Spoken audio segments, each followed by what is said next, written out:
여러분 안녕하십니까? 성경말씀 사관학교입니다. 오늘은 하나님의 말씀 무장 305회가 되겠습니다. 제 305회입니다. 오늘 또 물질로 후원해 주신 분이 계십니다. 우리 정동길 목사님 10만원 진심으로 감사드립니다. 이 마지막 때에 완전 말씀 무장하여 완전한 하나님의 종으로 끝까지 쓰임받기를 예수 그리스도 이름으로 기도드립니다. 선자 이름으로 선자를 영접하는 자는 선자의 상을 받을 것이요 의인의 이름으로 의인을 영접하는 자는 의인의 상을 받을 것이라고 2000년 전에 예수님께서 말씀해 주셨습니다. 저는 하나님께서 이 마지막 때 말씀의 나트로 사용하시려고 창세전부터 예배해 놓으셨다고 1990년 6월에 말씀해 주셨습니다. 저의 연락처는 카톡 아이디 리키777이 되겠습니다. 이 말씀은 여러분의 기도와 후원으로 제작이 되고 있습니다. 여러분들의 많은 기도와 후원을 부탁드립니다. 오늘은 기독교 종말론 제24회가 되겠습니다. 이제 우리가 요한계시록 가장 핵심 주제인 하나님의 지상 통치, 요한계시록의 최고의 핵심 주제가 뭐냐? 요한계시록 최고의 핵심 주제는 하나님의 지상 통치가 되겠습니다. 그래서 이번에는 제가 계시록 1장부터 22장 끝장까지 하나님의 지상 통치의 전개 과정이라는 주제로 여러분들에게 말씀을 전해드리고 있습니다. 그래서 요한계시록 1장에는 하나님을 앞으로 오실 분이다, 장차 오실 분이다, 이렇게 두 번을 소개하고 있고, 요한계시록 전체에서는 4번이 기록되어 있습니다. 그래서 하나님께서 이제 이 만물을 회복하실 때가 되면 하나님의 보호자가 있는 새 예루살렘 성이 이 땅에 내려오게 됩니다. 여러분들에게 이 새 예루살렘 성, 이거를 한번 보여드리겠습니다. 새 예루살렘 성의 모습입니다. 이게 새 예루살렘 성의 모습이에요. 그래서 이 새 예루살렘 성이 하늘에서, 이 천국에서 이 땅으로, 지구로 내려옵니다. 그래서 이 정육면체로 되어 있어요. 그래서 이것이 길이가 12,000 스타디온이니까 한 약 2,400km 정도 됩니다. 그래서 높이도 2,400km, 넓이도 2,400km 그렇게 되어 있어요. 그래서 가로 세로가 이와 같이 2,400km, 2,400km 그 정도 나옵니다. 그러니까 우리 눈으로는 이것이 실제로 이 눈으로 이 성을, 이제 천년왕국 때는 이 성을 실제로 볼 수가 있습니다. 제가 이걸 그린 것이 아니고 AI에게 이거를 요한계시록 21장에 있는 이 새 예루살렘 성을 그려달라고 하니까 자꾸 뭐 이상한 그림을 그려주어서 제가 정육면체로 새 예루살렘 성을 금빛이 찬란하게 그려달라고 이제 명령을 내리니까 이렇게 그려줬습니다. 그러니까 요한계시록의 그 새 예루살렘 성이 여러 가지 그림들이 인터넷에 떠도는데 그게 다 틀려요. 그 그림이 맞는 게 아니에요. 그게 맞는 게 아니고 실제로 외부에서 보이기로는 정육면체로 되어 있습니다. 그래서 이것이 요한계시록에 정확하게 나와 있어요. 계시록 21장 16절에 정확하게 나와 있습니다. 그래서 12,000 스타디온, 이 스타디온이라고 하는 거는, 스타디온이라고 하는 이거는 어디에 나오냐 하면, 여러분 저 운동장을 스타디움이라고 하죠. 스타디움이라고 하는데 그 스타디움 끝에서 끝까지 길이에요.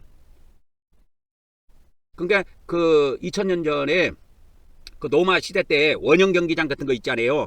그러니까 그 스타디움이라고 하는데 그 끝에서 끝까지 길이를 보통 스타디온이라고 합니다. 스타디온 그래요. 그래서 이 스타디온이 보통 180m로 이렇게 돼 있더라고. 인터넷에 찾아보니까. 그래서 저는 그 계산하기 좋게 200m로 이렇게 잡아갖고 계산을 하면 12,000 스타디온이 2,400km가 나옵니다. 실제로. 그래서 이걸 1800m로 계산하면 조금 줄어들겠죠. 그래서 한 2,200km 뭐 이 정도 됩니다. 2,400km든 2,200km든 그 길이가 어마어마합니다, 여러분. 어마어마해요.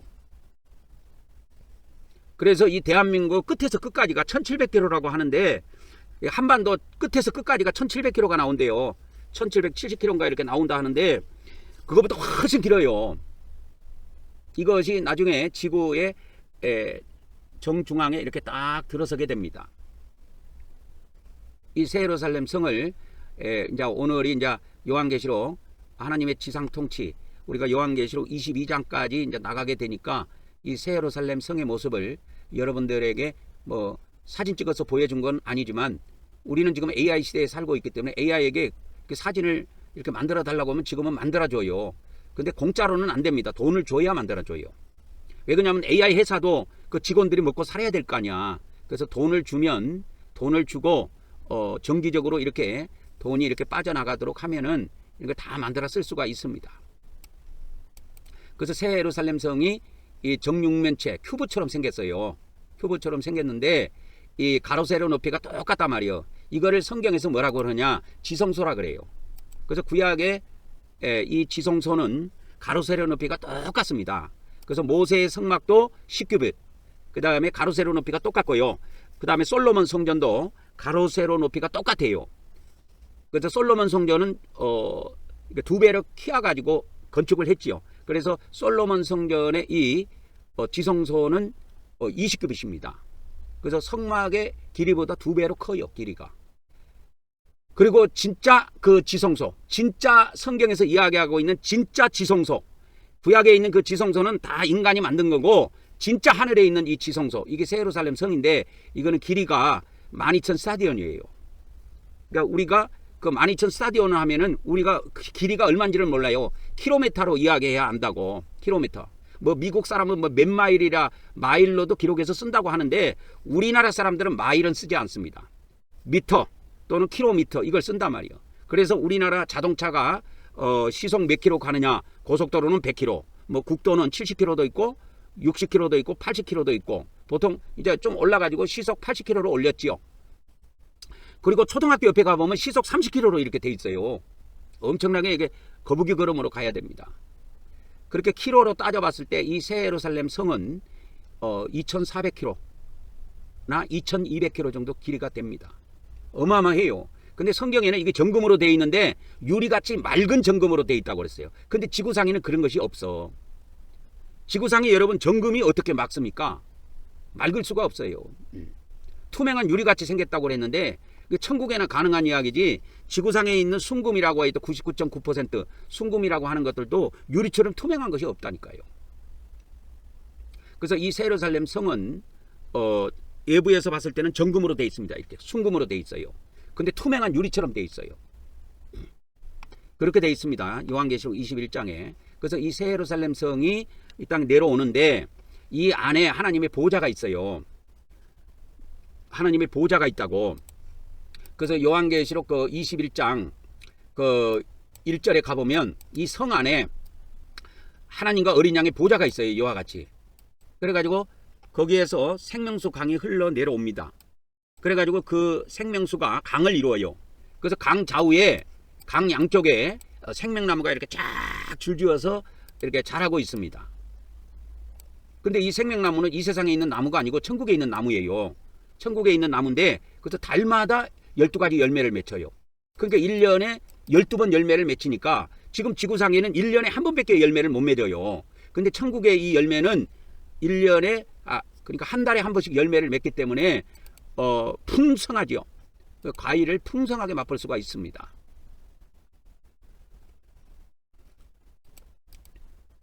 그래서 하나님과 어린 양의 보좌가 이 성 그 한 가운데에 있습니다. 이와 같이 그 보좌, 하나님과 어린 양의 보좌가 그 안에, 이 말은 그 가운데, 이 말은 그 안에, 그 성 안에 있다 그 말입니다.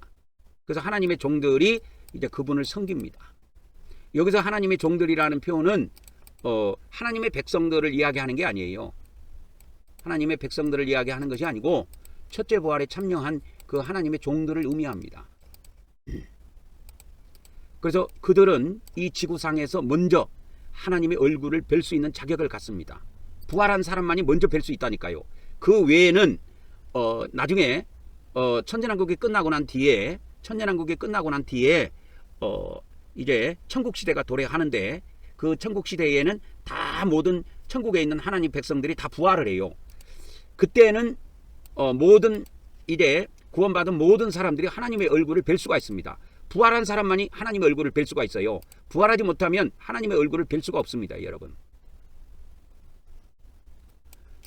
그래서 그 새 예루살렘 성에는 성 안에는 밤이 없고 등불과 햇빛이 필요가 없습니다. 왜 그러냐면 하나님의 영광이 쫙 그 성 2400km 되는 그 성, 그 넓은 성을 하나님이 빛이 가득 채우고 있기 때문에 햇빛이나 달빛이 필요가 없어요. 왜 그러냐면 주 하나님이 그들에게 영광의 빛을 비추고 있기 때문에 그런 것입니다. 그래서 전기불이 필요가 없어요. 그런데 이 성 밖에, 그러니까 이 새 예루살렘 성 밖에는 햇빛도 필요 있고 전기불이 필요가 있어요. 그래서 이 천년왕국도 문명왕국, 지금보다도 훨씬 발전한 문명왕국으로 발전하게 됩니다. 이 새 예루살렘 성은 발전하고 뭐 할 것이 없어요. 하늘에서 내려온, 천국에서 내려온 성이기 때문에 이 안에는 손댈 것이 없어요.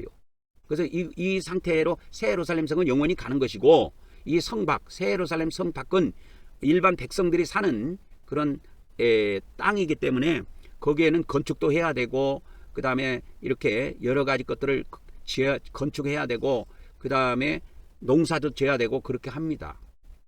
그래야 먹고 사는 거예요. 그래서 이 생명나무가 이게 나오기는 나오는데, 계시록 22장 2절에 보면 생명나무가 나오는데, 이 생명나무를 예수님이 약속했어요. 요한계시록 그 7교회에게 약속하실 때 이 축복을 약속하셨는데, 이기는 자가 생명나무 열매를 먹을 수가 있습니다. 이게 요한계시록 2장 7절에 나와요. 생명나무. 이 생명나무를 먹을 수 있는 자가 누구냐? 이 생명나무를 누가 먹냐면 부활한 자들이 먹어요. 부활한 사람들이 먹는 양식이에요. 이게 원래 천국에 있는 거라니까. 근데 잠시 이 땅에 내려온 거예요, 이 새 예루살렘 성이. 그래서 천국에 가면 이 부활한 사람들이 나중에 천년왕국이 끝나고 나면 모든 인류가 이제 부활을 하게 되고, 천국에 있는 수많은 하나님의 백성들 또 부활을 하게 되는데, 그 부활한 자들이 이제 천국에서 이 생명나무에 맺혀진 그 생명나무 과일을 먹고 영생을 누리게 됩니다. 그래서 요한계시록 이 21장 이 새하늘 새 땅을 영원 시대에서 이루어진 것이라고 기독교에서 그렇게 해석하는 경향이 많이 있는데, 그거는 뭡니까? 그것이 천주교의 영향입니다. 천주교의 영향인데 그렇게 해석하면 안 돼요. 영원 시대에 있는 것이 아니고 천년 시대에 이루어지는 거예요. 천년 시대가 끝나면 요한복음에 약속하신, 예수님이 약속하신 마지막 날이 와요. 마지막 날. 마지막 날이 온다니까, 마지막 날. 그래서 이 요한계시록에 마지막 날이 나오는데, 요한계시록의 마지막 날이 6번 나옵니다. 이 마지막 날에 하나님의 뜻이 성취가 돼요. 그래서 지옥에 있는 하나님의 백성들도 하나도 잃어버리지 않고, 이 잃어버리다, 아폴림이라는 이 헬라어 단어인데, 이 단어는 무슨 뜻을 갖고 있느냐면 내가 하나도 멸망시키지 아니하고 마지막 날에 전부 다 부활시키신다는 거예요. 그래서 하나님 나라에서 영생을 누리는 겁니다. 그래서 믿음의 최종 종착지는 그 행위로 구원받는 것이 아니고 믿음으로 구원받는 거예요. 그러니까 기독교에서, 개신교에서 말하는 믿음으로 구원받는다는 것이 최종 마지막에 이루어져. 근데 기독교가 하나 놓친 것이 있어. 행위로 구원받는 것을 버렸다니까, 기독교는. 천주교는 행위로 구원받는 것과 믿음으로 구원받는 것을 두 가지를 지금까지 주장해오고 있습니다. 근데 개신교는 루터가 종교개혁 할 때부터 시작해갖고 오직 믿음으로만 구원받는다고 주장하는데, 그거는 마지막 날에 이루어지는 것이기 때문에 일부는 맞지만 개신교의 구원론은 다 맞는 건 아니에요. 행위로 이렇게 받는 구원이 있어요. 그래서 이 새 예루살렘 성, 이 새 예루살렘 성에 들어가서 생명나무 과일을 먹고 생명수를 마실 수 있는 자는 첫째 부활에 참여한 자들이에요. 천국의 양식이에요. 그게 부활한 자들이 영원토록 먹는 양식이라니까. 그래서 우리가 성찬할 때 떡과 포도주를 마시는데, 하나는 음료고 하나는 양식이에요. 이게 뭐냐? 요한계시록에 이게 나오는 것이 뭐냐? 하나는 생명과로 나오고 생명나무의 과일, 즉 생명과고, 하나는 생명수로 나와요. 생명수. 그게 성찬에, 그게 하나님의 뜻이 담겨 있습니다. 성찬에 그 하나님의 뜻이 담겨 있어요. 성찬에. 그래서 그 하나님의 뜻이 담겨 있습니다. 그래서 여기다가 이제 그 성찬 있죠. 성찬에는 양식과 음료를 먹는 거예요. 그래서 이제 음료라고 하면 떡이고, 양식이라고 하면 떡이고, 하나는 음료는 포도주란 말이에요. 이것이 요한계시록 21장에 이것이 어떻게 되어 있느냐. 영원 시대에는 이 천국에서는 이게 어떻게 되어 있느냐. 떡은 생명나무의 열매로 나와요. 그리고 뭐가 있어요? 음료는 생명수로 나와 있다고. 음료는 생명수예요. 그리고 생명나무의 열매, 이거를 줄여서 생명과라 그럴게요. 생명과. 이 생명과는 양식이에요. 그래서 예수님께서 이 성찬을 통해서 양식과 음료를 먹도록 하셨는데, 요한복음 6장에 보면 양식을 뭐라 그러냐. 참된 양식을 인자의 살이라 그랬어요. 그리고 또 하나가 나오는데 이 양식이 아니고 참된 음료가 나와 있습니다. 그게 인자의 피예요. 그래서 인자의 살을 먹고 인자의 피를 마시는 자, 이렇게 보면은 인자의 피를 마시지 아니하면 인자의 살을 먹지 아니하고 인자의 피를 마시지 아니한 자는 아니하면 너희 속에 생명이 없느니라 그랬어요. 그래서 인자의 살이 뭐냐? 이게 양식이라니까. 인자의 피는 뭐냐? 음료예요. 음료입니다. 하나는 양식이고 하나는 음료예요. 천국에서도 이걸 우리가 먹습니다. 천국에서도 우리가 이걸 먹어요. 먹습니다. 우리가 천국에서도 이걸 우리가 먹게 됩니다. 그래서 이거 먹는 사람은 요한복음 6장에 나와 있는데 약속을 했습니다. 예수님이. 그래서 이거를 먹게 되면 내 살을 먹고 내 피를 마신 자는 영생을 가지고 있다. 가지고 있다 해서 현재형을 썼어요. 가졌다가 아니고 가지고 있다라는 거예요. 그래서 이것이 이때 이루어집니다. 마지막 날에 이게 이루어져요. 마지막 날에 이게 이루어집니다. 그래서 요한복음 6장 54절 55절에 보면 내 살을 먹고 내 피를 마신 자는 영생을 가지고 있다.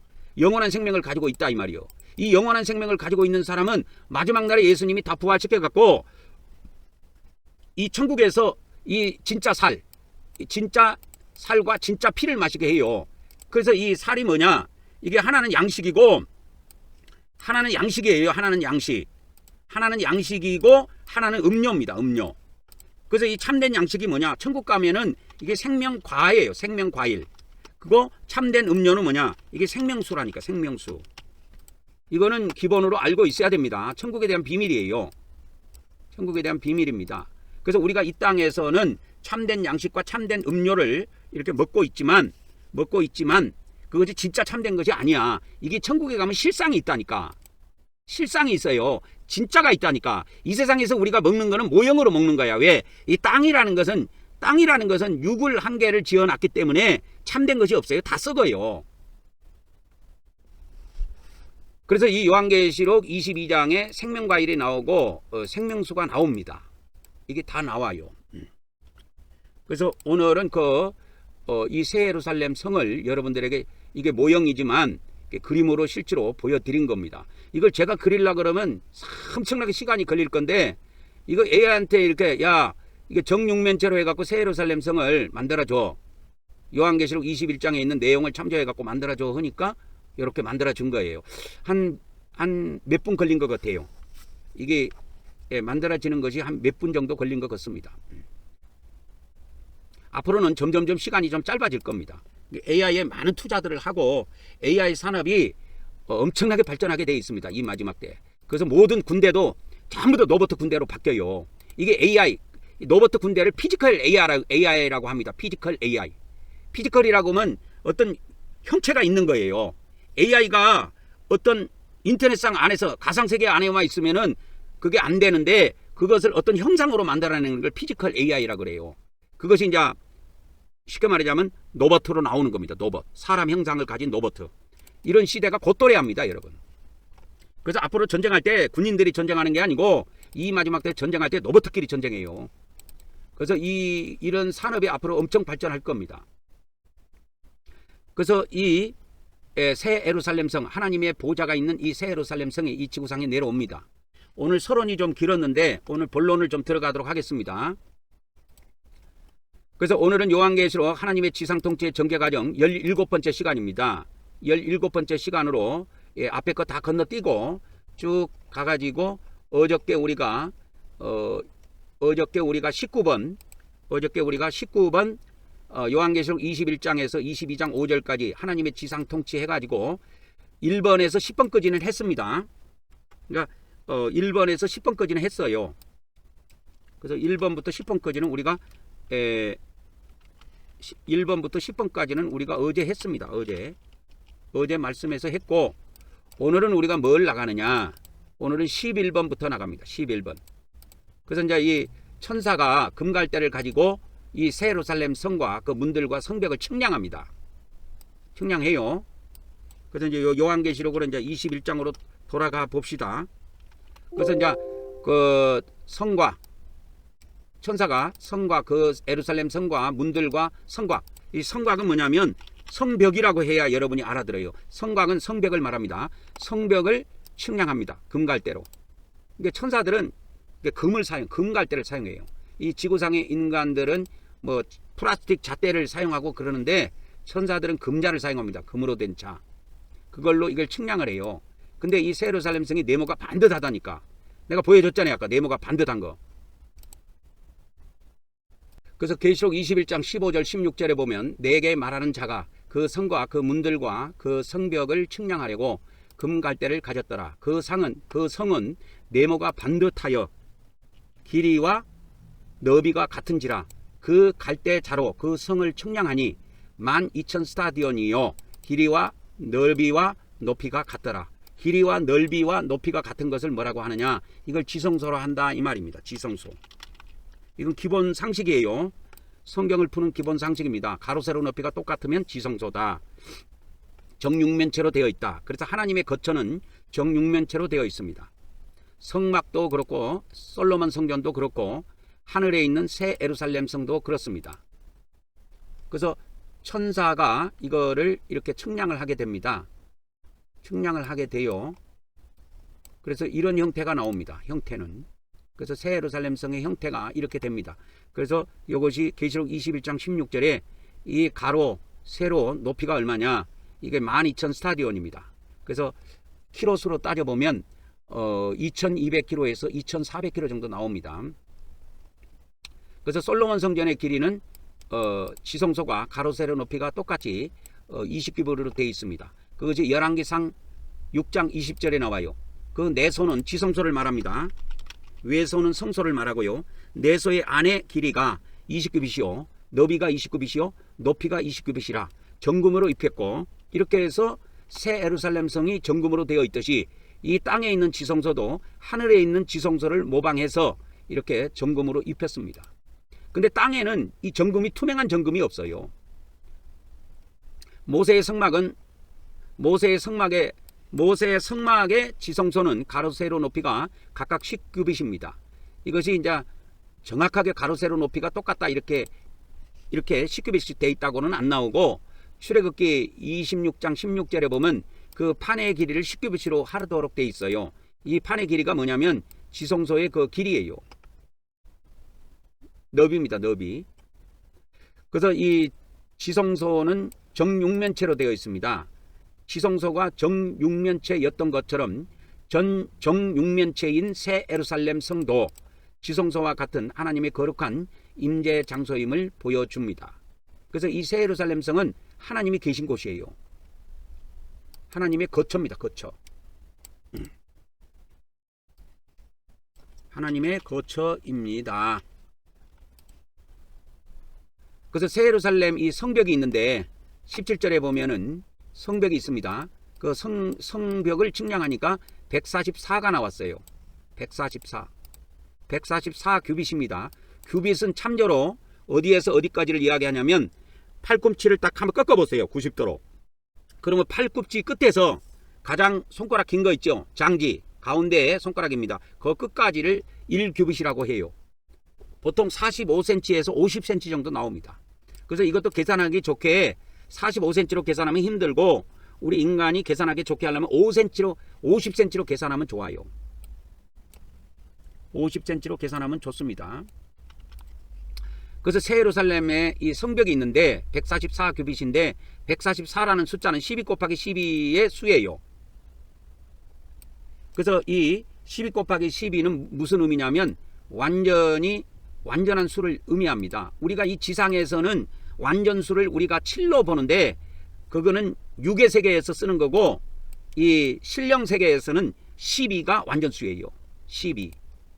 그래서 이게 나옵니다. 그래서 아까 새 예루살렘 성 이것도 12 곱하기 1000으로 돼 있죠. 그죠? 12,000 스타디온이 나온 거, 이 10이라는 수가 뭐냐? 이 10이라는 수가 이 영원 세계에서는 완전수에 해당이 돼요. 땅에서는 7이 완전수지만 영원 세계에서는 이 새 예루살렘 성은 영원 세계에서 온 거란 말이에요. 영원 세계에서 온 거예요. 유한 세계에서 온 것이 아니고. 그래서 이 12 곱하기 12 하면은 144가 나오는데 이게 완전수입니다. 그래서 이 요한계시록 7장에 보면 14만 4천이 나오죠. 이 14만 4천이 어떻게 구성되어 있냐면 144 곱하기 1000으로 되어 있어요. 이게 숫자를 분해해 보면. 그러면 144는 12 곱하기 10이라는 거 여기서 알려드렸잖아요. 이 12는 뭐냐면 영원 세계에서 완전수예요. 영원 세계에서 완전수입니다. 그래서 이 땅의 세계에서 완전수는 땅의 세계에서 완전수는 7입니다. 7이 어떻게 해서 나오냐면 3 더하기 4예요.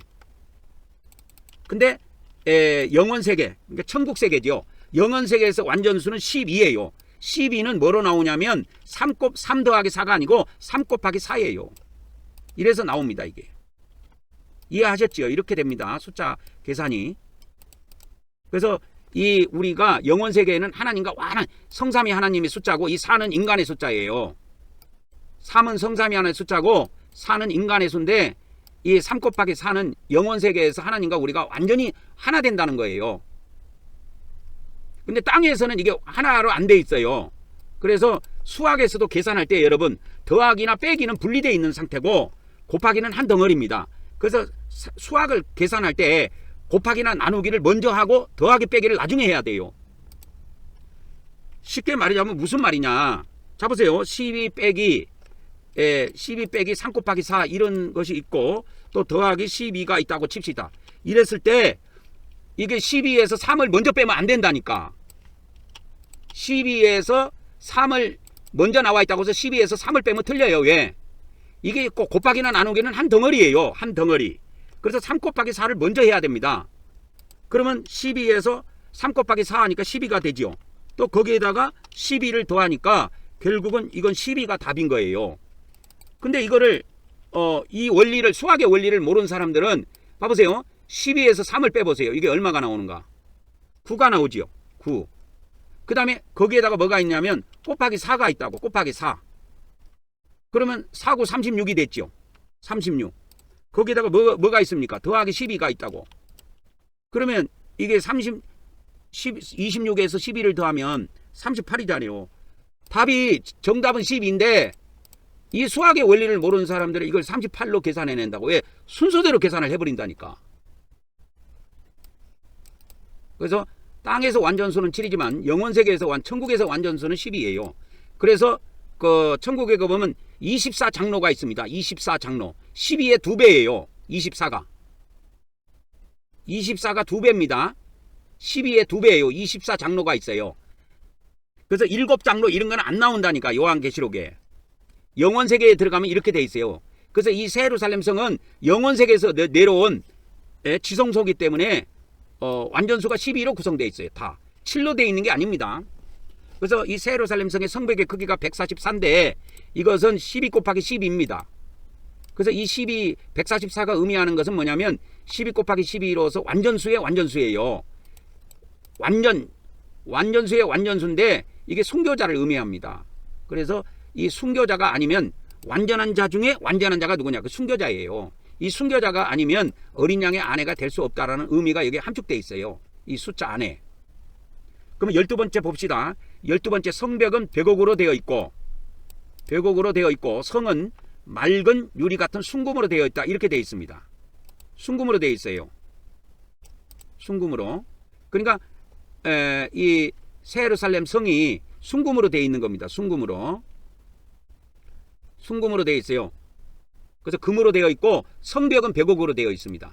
근데 이 성벽에 있는데 그 기초석들이 쭉 있는데 이 기초석들을 보니까 12기초석이 있어요.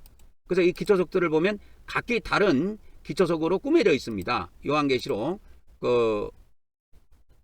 21장 19절에 가보면 성벽의 그 기초석은 각색 보석으로 꾸며져 있는데 첫째 기초석은 벽옥, 둘째 기초석은 남보석, 셋째 기초석은 옥수, 넷째 기초석은 녹보석, 그 다음에 다섯 번째는 홍만호, 여섯 번째는 홍보석, 일곱 번째는 황옥, 여덟 번째는 노곡, 그 다음에 아홉 번째는 담황옥, 그 다음에 열 번째는 비치옥, 11번째는 청옥, 12번째는 자수정 이렇게 되어 있어요. 그래갖고 이게 기초석들이 쭉 12개가 있습니다. 근데 이 벽옥이라고 하는 이 성벽이 벽옥으로 되어 있는데 벽옥은 요한계시록 4장 3절에 가보면 뭐로 되어 있느냐면 하나님의 모습이 벽옥이에요. 벽옥 같고 홍보석 같다고 되어 있습니다. 그래서 이 벽옥이 이렇게 되어 있습니다. 벽옥.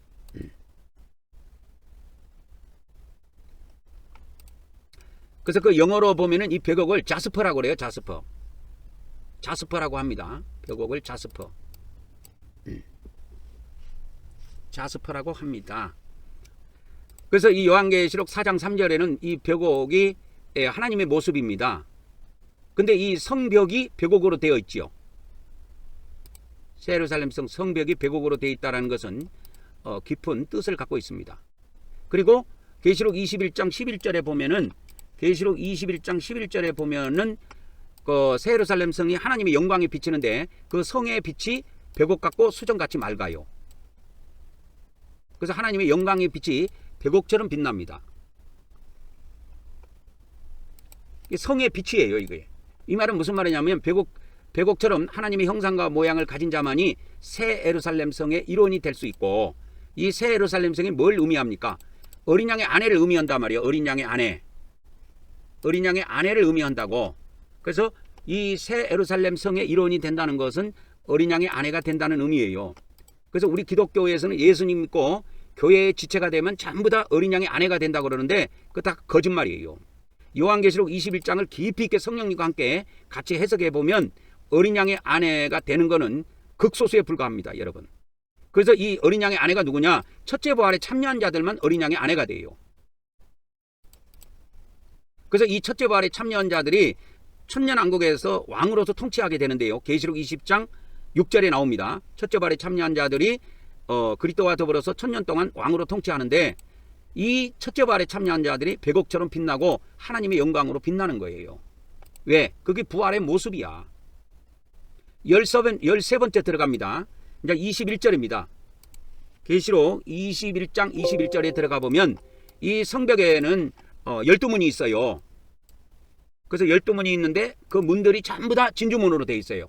한 개의 진주문으로 되어 있습니다. 전부 다. 문이 진주문이에요. 이 진주문을 통해서 이 새 예루살렘 성으로 들어가는 겁니다. 근데 성의 길도 유리처럼 맑은 정금으로 되어 있어요. 이렇게. 순금입니다. 순금. 영어로는 푸어 골드예요. 골드. 푸어 골드. 순금입니다. 순금. 그래서 성의 길도 정금이요. 그 성 자체도 정금인데 이 문은 성벽에 있는 이 문 12문은 다 진주로 되어 있습니다. 진주가 상징하는 것이 여러 가지 의미가 있는데 가장 진주가 상징하는 이 핵심적인 것은 진주는 고난 속에서 만들어집니다. 이 진주는 조개 속에서 조개가 모래가 들어가 가지고 조개 속에 모래가 들어가면 조개들이 통증이 오니까 그 모래를 이렇게 감싸요. 계속 자기 안에서 뭔가 즙을 내 가지고 뭔가 조개가 즙을 내 가지고 그 고통을 감싸버립니다. 그러니까 모래를 감싸는 거예요. 그래서 감싸고 계속 감을 이렇게 싸다 보면 이것이 나중에 보석으로 굳어져 버려요. 그게 진주예요. 그래서 아픔을 자기가 이 모래를 내뱉어도 되는데 모래를 내뱉지 않고 이거를 자기가 품는 거예요. 그래서 진주가 되는 겁니다. 그래서 이 자기 안에 있는 고통을 내뱉어버리면 그거는 순교자 자격이 안 돼요, 여러분. 자격이 안 됩니다. 자격이 있는 그 고난, 그 고통을 모래로 비유합시다. 모래. 그래서 이 고난을 모래로 비유하자고. 모래. 그래서 이 모래 안에 이게 모래가 이제 진주 안에 들어오는 거야. 그래서 이 순교의 고난을 통해서 보석이 만들어져요.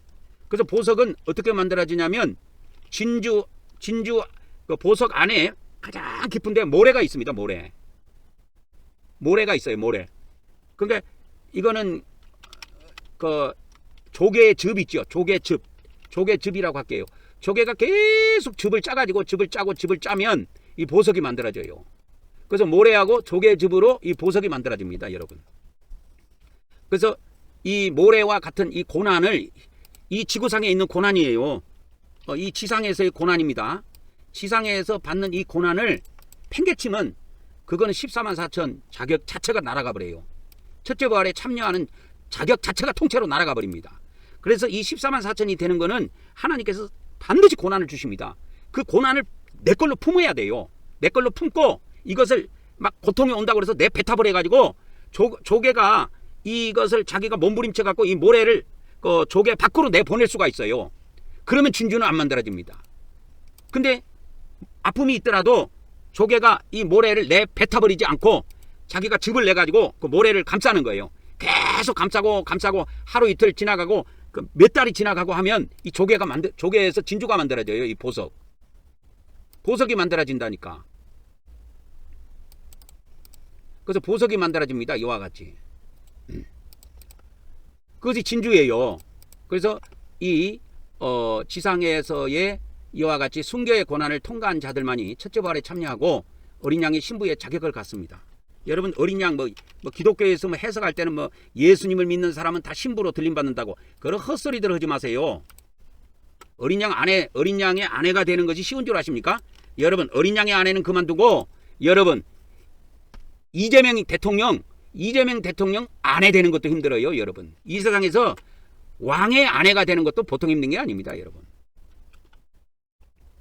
그리고 여기에 보면은 12진주문이 있는데, 그래서 이 새 예루살렘 성 안으로 들어가려면 고난을 통과한 사람만이 어떻게 돼요? 어린 양의 신부가 될 수 있다 하는 것이 여기에 담겨 있어요. 이 진주문에 담겨 있습니다. 그리고 성의 길은 유리같이 맑은 다 정금으로 되어 있습니다. 순금으로 되어 있어요.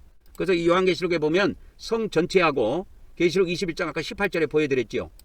그래서 성 전체는 성은 정금입니다. 이렇게 성은 정금이고 21절에 보면은 그 성의 길도 유리같이 맑은 정금으로 되어 있어요. 정금이라는 것은 순금을 말합니다. 아무 불순물이 없는 깨끗한 걸 말하는 거예요. 이거 하나님의 성품을 이야기하는 겁니다. 하나님의 성품을 이야기해요. 이 정금은. 그래서 신의 성품에 참여한 자만이 어린 양의 아내가 될 수 있는 비밀이 여기에 담겨 있습니다. 개나 소나 예수님 다 믿었다고 신부로 들림받는 게 아니에요. 기독교에 그래서 이 종말론도 가짜배기가 너무 많아. 14번째입니다. 요한은 그 성 안에서 성전을 보지 못하였는데 그 이유는 주 하나님 곧 전능하신 이와 어린 양이 그 성전이기 때문에 그렇다고 기록을 하고 있습니다. 그래서 어린 양과 하나님이, 그러니까 성부 하나님과 성자 하나님이 성전이에요. 성전 자체라니까. 요 고린도전서 3장 16절에도 보면 우리가 하나님의 성전이라고 되어 있지요. 우리도 성전이지만 하나님도 성전 자체입니다. 그래서 성전의 중심은 지성소고, 지성소 안에 구약에 보면 유일한 성물이 있는데 그게 언약궤예요. 그래서 이 구약에 있는 언약궤는 뭘 상징하냐면 언약의 하나님을 상징하는 성물이에요. 그래서 이 요한계시록의 예언의 말씀은 하나님의 언약의 말씀입니다. 그래서 하나님께서는 언약을 반드시 이루시는 분이시기 때문에 이 요한계시록의 예언의 말씀도 반드시 이루신다는 비밀이 담겨 있습니다. 그리고 이 성은, 이 새 예루살렘 성은 해나 달이 비춤이 필요가 없습니다. 왜 그러냐면 하나님의 영광의 빛이 확 비치기 때문에 아무 필요가 없어요. 그래서 계시록 21장 23절에 보면 하나님의 영광이 비치고 어린 양이 등불이 되시기 때문에 이 새 예루살렘 성 안에는 어떤 빛도 필요가 없습니다. 해나 달의 빛이 필요 있는 게 아니에요. 이 해나 달은 이 지구를 비치는 거예요. 근데 이 새 예루살렘 성은 원래 지구에 속한 것이 아니야. 이 새 예루살렘 성은 저 영원 세계에서 내려왔다니까, 천국에서. 그래서 그 영원 세계에는 해나 달이 없어요. 천국에는 해와 달이 없다니까. 자체에서 빛이 나요, 이렇게. 그러나 성 밖에는 해와 달이 필요하단 말이에요. 그래서 성 밖에는 백성들이 사는데 천년왕국 백성들이 생육하고 번성하고 자녀를 낳고 천년 동안 사는데 거기에는 해와 달이 필요합니다. 그래서 농사도 짓고 살고 그렇게 해요. 그러나 이 새 예루살렘 성은 이 지구에 속한 것이 아니라 말이에요. 이 우주에 속한 이게 물체가 아니에요. 이 새 예루살렘 성은 우주 밖에 있는 천국에 존재한 물체예요. 그렇기 때문에 여기에는 하나님의 영광의 빛이 가득 충만하게 차여 있습니다. 그래서 구약의 성전에 보면은 그 하나님의 영광이 충만히 했다 이런 내용들이 구약 성경에 간간히 기록이 되어 있는데, 진짜 하나님의 영광의 빛이 어디 있느냐? 거기 구약 성전에 있는 게 아니고 이 새 예루살렘 성전 안에 있어요. 이 여기에 있는 하나님의 영광의 빛이 진짜 빛입니다, 여러분. 15번째로 들어가도록 하겠습니다. 15번째로 보면 백성들이 그 빛 가운데로 다니고 땅의 왕들이 자기의 영광을 가지고 그 성 안으로 들어가는 모습을 우리가 보게 됩니다. 이것은 24절에 나와요. 망국이 이렇게 망국이라고 되어 있는데 이 망국이 아니고 이게 헬라어로 가면 이게 에드노스로 되어 있어요. 에드노스는 뭐냐면 백성들을 이야기해요. 사람들. 백성들이 그 빛 가운데로 다니고 그 백성들을 통치하는 왕들 있잖아요. 왕들이 자기 영광을 가지고 그 새 예루살렘 성 안으로 들어갑니다. 망국은 번역 잘못된 겁니다. 그래서 여기에 보면 땅에 왕들이 나오고 새 땅, 이 새 땅입니다. 여기는 새 땅에 보면 왕들이 있고 백성들이 있어요. 이 백성들을 에드노스라고 했다고. 에드노스. 근데 이 에드노스를 갖다가 망국이라고 이렇게 번역하면 안 돼요. 에드노스로 되어 있습니다. 에드노스. 그 다음에 왕들은 뭐냐? 왕들은 바실류스입니다. 바실류스. 왕들이에요. 그래서 바실류스가 있고 에드노스가 있다는 걸 아셔야 됩니다. 그래서 이게 두 무리가 어디에 나오느냐? 요한계시록 7장에도 두 무리가 나온다 그랬죠. 하나는 14만 4천, 하나는 셀 수 없는 흰 옷 입은 큰 무리. 이게 나옵니다. 이 두 무리가 천년왕국에는 왕들이 되고 14만 4천 명은 왕들이 되고 이 흰 옷 입은 큰 무리는 에드노스 백성들이 돼요. 그래서 이 새 예루살렘 성 안에 보면 두 무리가 나옵니다. 두 무리. 두 무리가 나와요. 이 새 예루살렘 성 안에 들어가는 신분이 두 무리가 있어요. 그게 뭐냐? 하나는 땅의 왕들이고 하나는 땅의 백성들이에요. 이 땅은 새 땅을 말하는 겁니다. 지금 있는 우리가 발붙이고 사는 이 헌 땅을 말하는 게 아니에요. 완전 새 땅이에요. 그래서 이 두 무리가 때를 따라서 새 예루살렘 성 안으로 들어와서 하나님께 영광을 돌리고 이렇게 경배를 드리며 영광을 돌리게 됩니다. 경배를 드리며 영광을 돌리게 됩니다. 그래서 이 천년왕국 때에는 하나님께 경배를 드리는 것이 기본으로 되어 있어요. 기본 예절이에요. 우리가 지금 대한민국 사람들이 살 때 윗사람들을 보면 어때요? 안녕하세요 하면서 머리를 수그리죠. 그런 것이 기본 예절인 것처럼 천년왕국 때 하나님께 대한 기본 예절이 뭐냐? 하나님께 대한 기본 예절은 하나님께 경배를 드리는 거예요. 근데 이 두 무리가 여러분 이 요한계시록 21장 24절에 나와 있는 이 두 무리가 나오는데 이 두 무리는 차이가 있어요. 육체 몸에 차이가 있습니다. 하나는 부활체예요. 하나는 부활체입니다. 하나는 왕으로서 부활체가 되었고 하나는 그냥 백성으로서 생력 발생할 수 있는 회복된 육체를 갖고 있습니다. 회복된 육체를 가지고 있습니다. 육체를 가지고 있다 하는 겁니다. 그래서 하나는 육체고 하나는 부활체예요. 하나는 육체고 하나는 부활체입니다. 이거 완전 달라요. 그래서 부활체만이 생명나무의 열매를 먹을 수 있고 생명수를 마실 수 있습니다. 이 육체는 생명수를 마시면 안 돼요. 이 생명수라는 건 먹으면 영생해 버린다니까. 그래서 그 상태로 부활을 안 하고 이렇게 돼버리면 이게 심각한 문제가 있어요. 그래서 이 왕으로서 부활체가 된 사람들만이 생명수와 생명과일을 먹을 수가 있습니다. 그래서 요한계시록 7장에 보면은 보좌 앞과 어린 양 앞에 서 있는 그 흰옷 입은 무리가 있습니다. 흰옷을 입은 이 무리가 있어요. 큰 무리입니다. 큰 무리가 흰옷을 입고 있습니다. 그래서 이렇게 이들이 하나님 앞에 경배를 드리고 이렇게 찬양을 올릴 때 모든 천사도 하나님 앞에 엎드려 가지고 경배를 드립니다. 그래서 경배는 이렇게 하는 거예요. 엎드려서 얼굴을 땅에 대고 엎드려서 경배하는 겁니다. 이게 천년왕국의 하나님에 대한 기본 예절이에요. 자, 16번째입니다. 16번째입니다. 새 예루살렘 성의 문은 낮에는 닫히지 않고 닫히지 아니하니 이는 거기에 밤이 없기 때문이다. 그래서 새 예루살렘 성은 항상 빛이 있기 때문에 낮밤이 없습니다. 낮밤이 없어요. 이게 25절에 나옵니다. 거기에는 밤이 없다. 항상 빛이 있기 때문에 밤이 없어요. 새 예루살렘 성 안에는. 그러나 성 밖에는 밤낮이 존재합니다. 그래서 새 예루살렘 성 안은 하나님의 영광이 가득하기 때문에 어떤 적대 세력도 침범할 수가 없고 문을 닫아둘 필요가 없어요. 그래서 항상 열려 있습니다.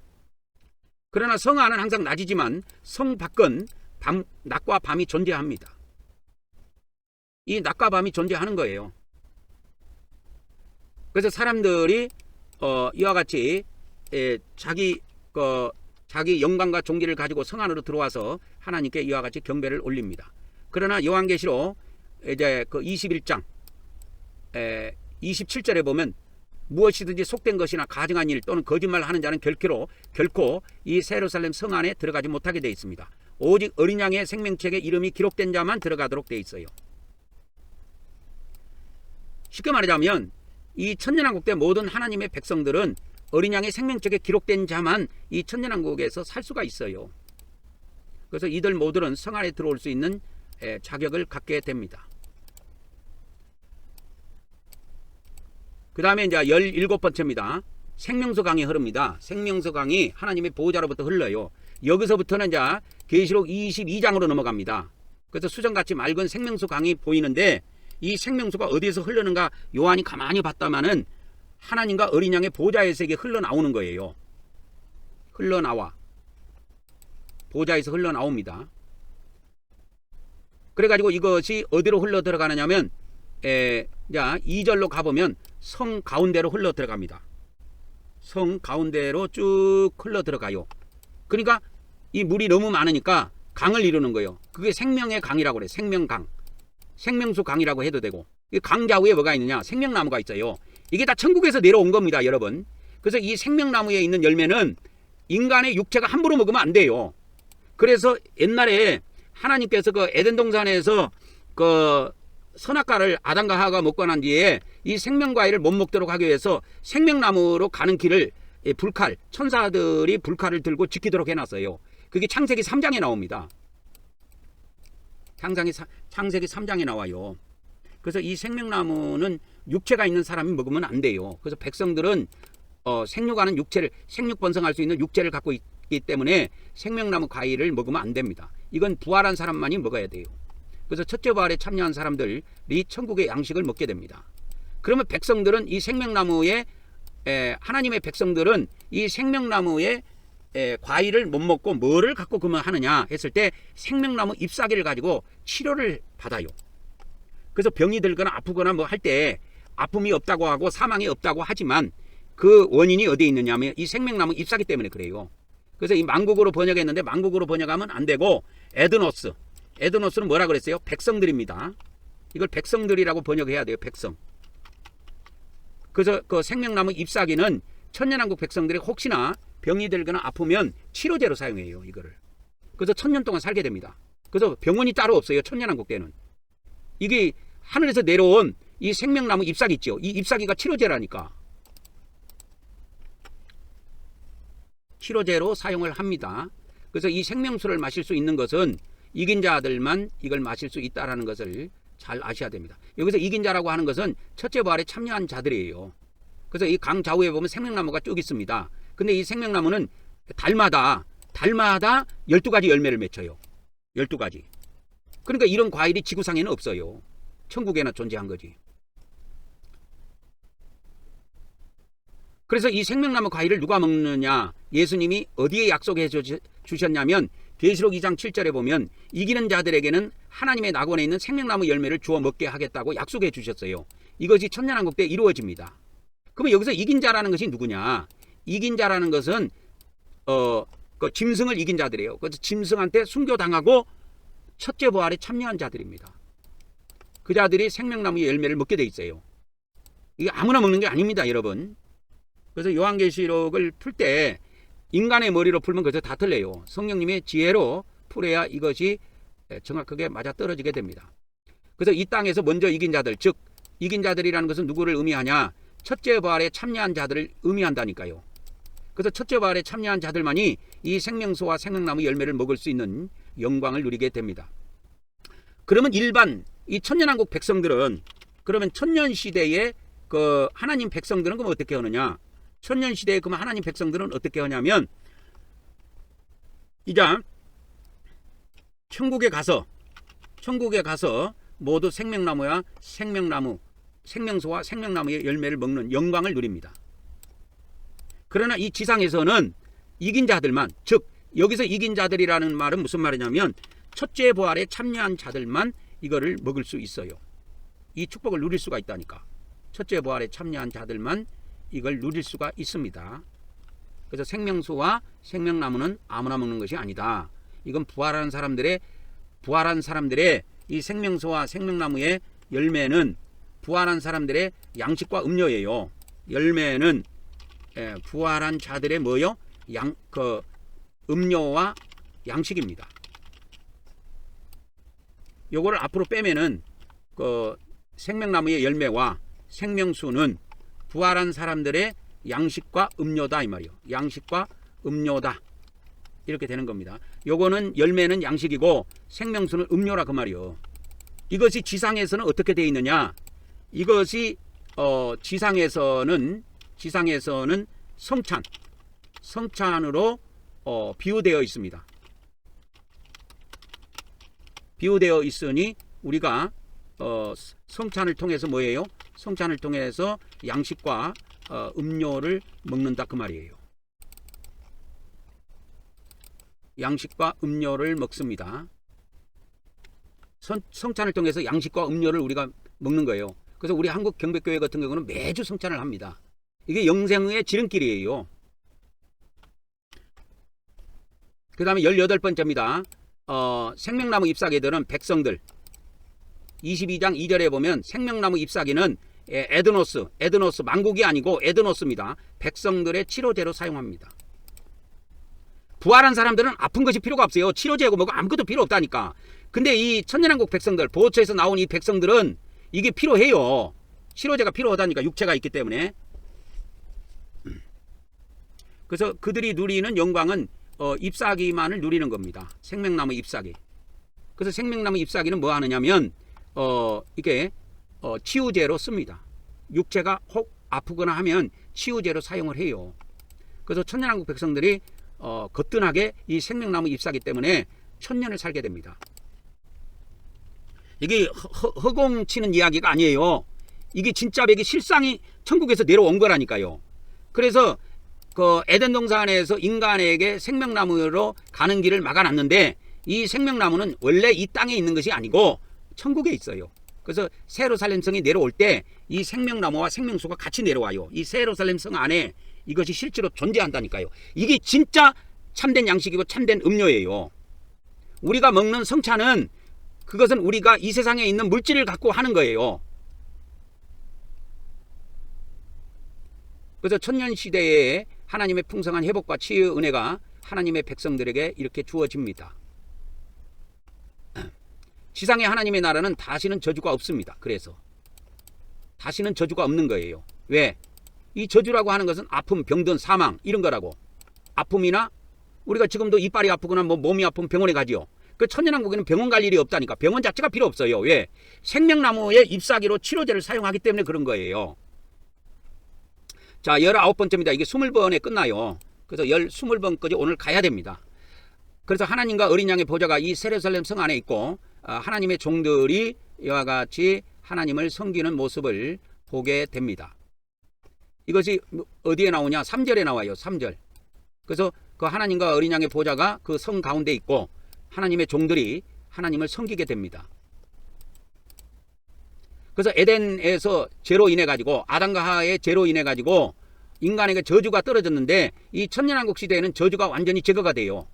근데 100% 제거된 건 아닙니다. 왜? 천년왕국이 끝나면 하나님께서 다시 무적행에 가다놨던 마귀들을 풀어갖고 다시 천년왕국 백성들을 미혹시키도록 하나님께서 마귀에게 권세를 줍니다. 그리고 수많은 또 천년왕국 백성들이 이렇게 마귀의 미혹을 받아갖고 타락해 버립니다. 그래서 하늘에서 불이 내려와갖고 죽지요. 그러니까 천년왕국 백성들도 죽음이 있기는 있습니다. 근데 1000년 동안은 없어요. 1000년이 다 차고 나면 그 끝에 마귀를 풀었을 때 죽음이 있는 거예요. 그 죽음은 그냥 자연적으로 죽은 것이 아니고 하나님의 심판의 불에 의해서 죽음을 당한 거예요. 요한계시록 20장에는 그렇게 기록이 되어 있습니다. 그 내용은 계시록 20장에 나옵니다. 21장에 나오는 게 아니고. 그래서 여기서 하나님의 종들이라고 하는 것은 구체적으로 누구를 나타내냐면 첫째 부활에 참여한 자들을 의미해요. 아무나 다 의미하는 것이 아니고. 그래서 이거 포괄적으로 해석하면 안 됩니다.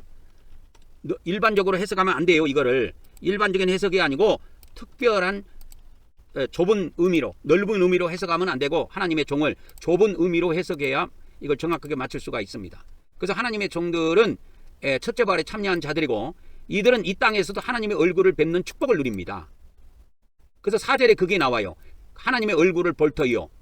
그들의 이마에는 하나님의 이름이 그들의 이마 위에 있어요. 그래서 이 이마 위에 있는 자들이 누구냐? 첫째 부활에 참여한 자들이에요. 그래서 그러나 하나님의 백성들, 에드노스라고 하는, 아까 에드노스라고 나왔죠. 에드노스. 그러니까 하나님 백성들은, 하나님의 이 백성들은 이 땅에서 하나님의 얼굴을 뵙지 못하고 나중에 부활 후에 천국에서 뵙습니다. 부활 후에 천국에서 하나님의 얼굴을 뵙게 됩니다. 이 비밀을 잘 아셔야 돼요. 이는 하나님의 종들의, 그래서 하나님의 백성들에게는 그들의 이마에 인침을 받은 것이 없기 때문에 그들에게는 하나님의 이름이 새겨져 있지 않아요. 근데 14만 4천 명의 종들과 이 첫째 부활에 참여한 종들에게는 하나님의 이름이 새겨져 있다고. 종들의 이마에 하나님의 이름이 새겨져 있어요. 이것이 계시록 3장 12절의 약속의 성취입니다. 계시록 3장 12절에 이기는 자에게는 이와 같이 하나님의 이름이 기록을 해준다고 했고, 새 예루살렘 성의 이름도 기록해 준다고 했고, 예수님의 새 이름도 그 위에 기록해 준다고 했어요. 근데 기록한 위치가 어디냐? 등짝에 하는 것이 아니고 이마에다가 했다니까. 이마. 그래서 계시록 그래서 22장 4절에 보면 하나님의 이름이 그들의 이마에 있어요. 이마에 있습니다. 그래서 하나님을 위해서 순교한 자들에게 하나님께서 이렇게 그들의 이마에다가 이름을 새겨 주셔가지고 이들이 첫째 부활에 참여하게 됩니다. 그래서 첫째 부활에 참여한 자들만 하나님을 뵐 수가 있어요. 얼굴을. 이 땅에서 모든 사람이 다 볼 수 있는 게 아니에요. 하나님의 얼굴을. 그래서 일반 사람들은 그래서 나머지 일반 하나님의 백성들은 부활 후에 하나님의 얼굴을 뵙게 된다 하는 겁니다. 그래서 잘 이해하셔야 됩니다. 그 다음에 이제 20번째가 마지막입니다. 20번째가 마지막인데 그게 뭐냐? 22장 5절이에요.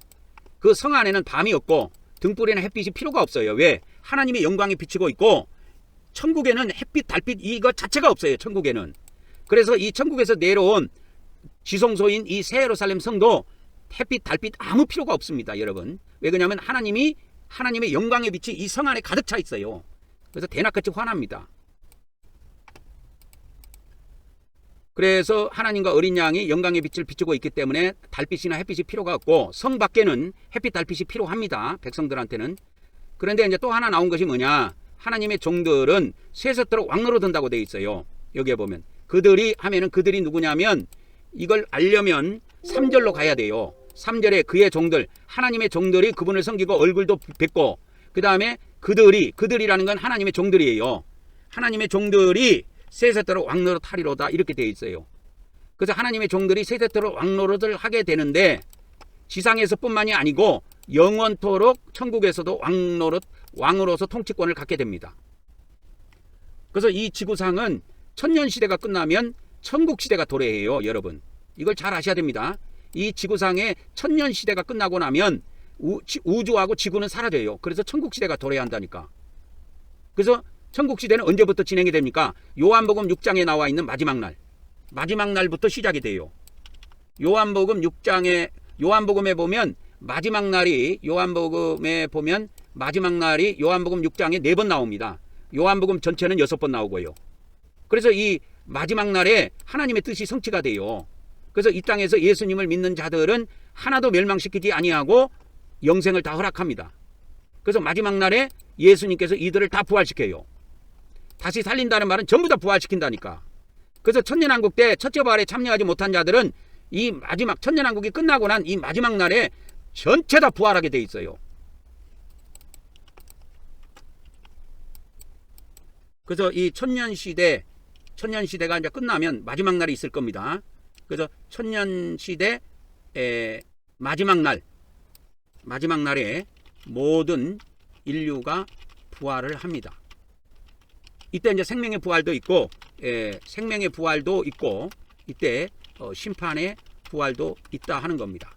이게 요한복음 5장에 나와요. 생명의 부활과 심판의 부활이 있다라는 것이 나옵니다.